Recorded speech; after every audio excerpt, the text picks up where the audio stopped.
My name's Mary Coulas, and I'm running for Ennismore Ward Councillor in Selwyn Township. My legal name is Mary Coulas, and that's what you'll see on the ballot this fall. But many people know me as Mary Ellen, which was passed down from my grandma, Mary Ellen Panabaker. She was a brick, and while our ancestors settled in Ennismore in the 1800s, today I'm related through marriage or blood to most of the founding families in Ennismore. For those who don't know of me, it's because I was born and lived the early part of my life in Renfrew, Ontario. Locally, some people know me from when I went to St. Peter's High School or played ball hockey in Ennismore, or maybe you know me from working at the local bakery in Bridgenorth or milking cows for Mel Davis. However, I'm probably best known as Luke Mahoney's wife. Our current councillor, Donna Ballantyne, is stepping down after 20 amazing years, and she has an impressive legacy to follow. What makes me a strong candidate? The short answer is that I have a strong background in political science and public administration, and I'm an active member in our community. I'm currently completing my PhD in political science at Carleton University. I've worked as a public servant with the Ministry of Natural Resources in the Conservation Authorities program, and I've worked with conservation authorities as well. I've also have experience assessing and evaluating economic development gained from when I partnered with the Ontario Ministry of Agriculture and Rural Affairs on an economic development, retention, and expansion project for Peterborough County's local food system. I've also worked with national and provincial stakeholders writing policy briefs and lobbying, and I have over 8 years experience teaching university. I also lead the student nutrition program at my daughter's school, and I co-lead a unit for the Girl Guides of Canada. All of this makes me confident that I can navigate the complex issues ahead and do so in a meaningful and engaging way. With 3 of our 5 councillors stepping away and an expected population increase in Selwyn, I'm concerned about maintaining the integrity of Ennismore and the trajectory of our development. As Ontario faces a housing crisis, the province has swiftly put in place big plans for development. But this nuance is coming from an urban perspective, with lots of expectations and assumptions that really don't fit our existing plans and policy. I'm worried that new faces coming to the council may not have the expertise needed to make decisions with hefty price tags, or know how to advocate for our interests in a meaningful way with the province and federal level. I want to make sure we are prepared and we can handle that shift. I want to ensure that all groups are represented and that we move forward and continue to develop our community in the best way possible. What does my platform look like? Well, first and foremost, I'm not interested in jeopardizing our reserves or seeing dramatic tax increases. Selwyn has the lowest tax rate in Peterborough County, and we're really proud of this, and I'm going to strive to maintain that legacy with high levels of service. Second, I want to establish an ad hoc committee that looks at care in all stages of life.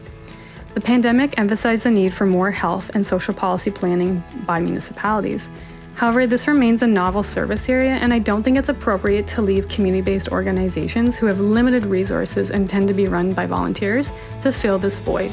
We need to work with these groups to consider how we will move forward to meet the province's expectations in a way that makes sense in each of our wards and aligns with our long-term financial planning.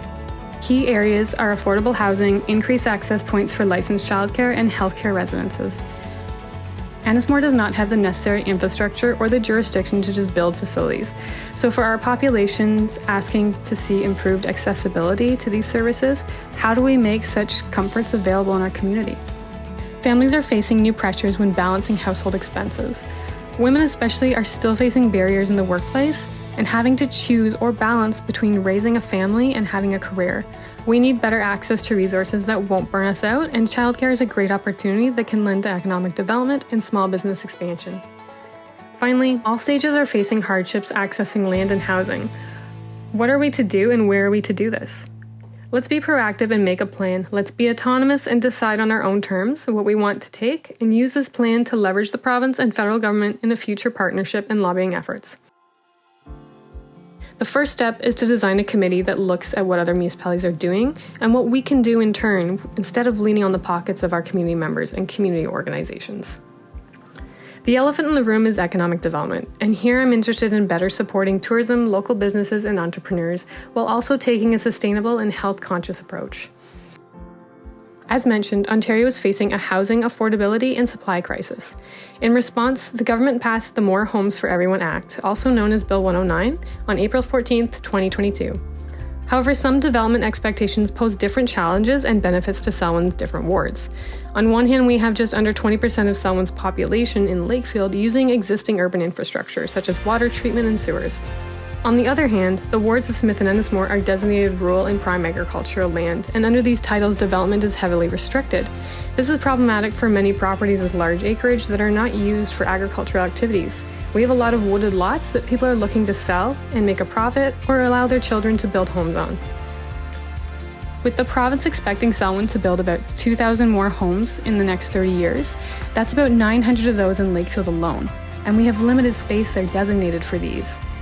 The county has submitted a proposal under their official plan to the province to allow for 2 lots to be severed per 100 acres, up from 1 lot per 100 acres that we currently have. This will allow for some development in Smith and Ennismore. But if this doesn't pass, what are we to do? What are we going to get in return? I propose we lobby the provincial government to reconsider our zoning classifications, or at least reconsider what the credentials of prime agricultural land are in Peterborough County.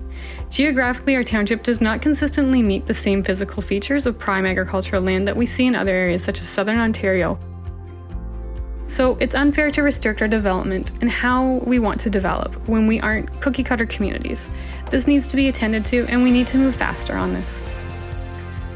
Also, under the pressures of a rising population, we're going to see the population dynamic shift. So more younger families from larger urban centers looking to move into greener pastures, and at the same time, we're likely to see the number of our older generation not increasing as quickly. Here we have to reconsider how we will balance the quality of life with different needs of different community members, because old planning is likely to become outdated. Coming out of the pandemic, access to recreation in the outdoors is key for mental and physical health. As these are beneficial to all residents, we need to move these objectives up the priority ladder, and we need to do this by better incorporating these aspirations into our economic planning. Compared to 4 years ago, Canada has a lot more evidence-based data to substantiate this approach. So if I'm successful, I will work with Council to advocate for new funding partnerships with the province and federal government to complete and update the trails, outdoor spaces, and recreational projects, especially those that were suspended during the pandemic. As long-term assets and investments, this will improve accessibility and activities for everyone. By this, I mean both residents and those passing through. Selwyn's trail system, for example, we have already been working on. I want to see this legacy finished. It's important because doing so provides an environmental approach to connecting our communities, mainly through an alternative system of foot and bike paths, and these rely less on fossil fuels. Again, residents gain important access points to nature and the outdoors. This is key for mental health and physical well-being. My goal is to be in office for at least 8 years in order to meet some of the larger projects I've mentioned. And maybe if the people like my work, I'll stay longer. Selwyn's municipal election takes place in October, and residents have the option to vote online or by telephone between October 11th and October 24th.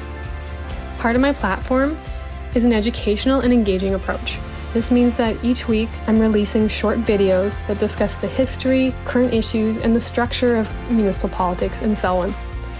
I hope you take the time each week to watch my short videos to learn new things about our township. These will be posted on Facebook, Instagram, and YouTube, so please follow, like, and share to make others aware. Otherwise, I'll be out in the community canvassing in September and October, so please don't hesitate to stop and chat with me.